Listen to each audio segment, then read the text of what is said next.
बिस्मिल्लाहिर्रहमानिर्रहीम। जैसा कि रमज़ान शरीफ की आमद है और रमज़ान की आमद के साथ चैरिटी इकट्ठी करने वाले लोग भी अब मंजर आम पर आना शुरू हो गए हैं। दोस्तों, आपको बताना ये चाहूँगा कि आपकी जो चैरिटी है, आपके जो सदका खैरात है, आप मुस्तहिक लोगों को दें और ऐसी जगह पर दें जहां पर आपके पूरे फंड्स जो है सही तरीके के साथ और इमानत और दयानत के साथ खर्च हो सकें। अगर यहाँ पर जो ये प्रोफेशनल चैरिटी वाले हैं जो आपकी चैरिटी कलेक्ट करते हैं, उसमें क्या करते हैं?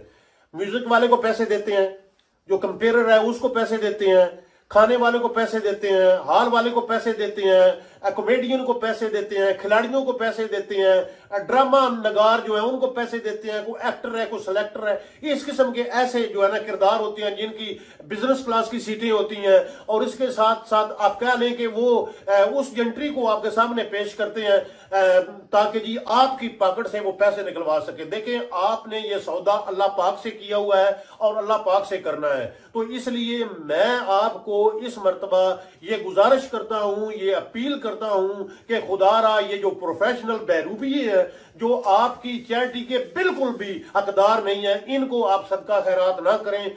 आप अपने अड़ोस पड़ोस में देखें, आप अजीजो कारब में देखें, आप अपने वर्क प्लेस पर देखें, काफी लोग आपकी मदद के मुंतजिर हैं ताकि वो आप उनको मदद करें और उनका गुजारा हो सके। तो इसलिए मैं आपसे इल्तमास करूंगा कि इस दफा बैरूपियों को आप खैराबाद कहें और जो असल मुस्तहिक हैं उनको पैसे दें। उसकी वजह यह है, अगर आप 1000 पाउंड चैरिटी करते हैं तो बिलीव करें कि हो सकता है कि 50 या 40 पाउंड जो है वो आपके दिए हुए पैसे असल हकदार को मिल जाए, वरना वो दूसरे जो है वो बंदर बांट लेते हैं। किसी की तनख्वाह जा रही है, किसी म्यूजिक वाले को देंगे, बैंड वाले को देंगे, किसी पोर्टर को देंगे, किसी लोडर को देंगे।